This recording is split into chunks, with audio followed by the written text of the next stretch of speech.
ড্রেসটা পরিয়ে নিই। তো এটা দেখো আমাদের রুম। তো আমি প্রথমে গেট থেকে এন্ট্রান্স নিচ্ছি। তো এখানে একটা সুন্দর ঢুকেই একটা টিভি রয়েছে, নিচে ক্যাবিনেট রয়েছে যেখানে জলের বোতল দিয়েছে, গ্লাস দিয়েছে, আর পাশেই ইলেকট্রিক কেটেল আর চা খাওয়ার জন্য কিছু কিট দিয়েছে। তো তারপরে চলো তোমাদের ওয়াশরুমটা দেখাই। তো এটা হলো ওয়াশরুম। একটা স্পেশাল জিনিস দেখো, এখানে বাথটাবও দিয়েছে। কিন্তু সত্যি কথা, এই বাজেটে বাথটাব দিয়ে এরকম এত সুন্দর রিসর্ট, মানে সত্যি ভীষণ সুন্দর। আর দেখো গোল্ডির কাণ্ড, গোপালকে শুদ্ধ তুলে দিয়েছে।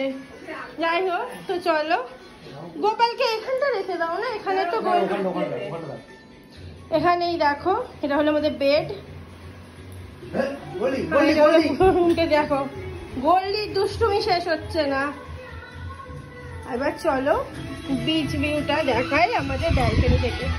দেখো যে ব্যালকনি থেকে জাস্ট বিচটা দেখো, মানে এই ব্যালকনিতে বসেই সারাদিন কেটে যাবে।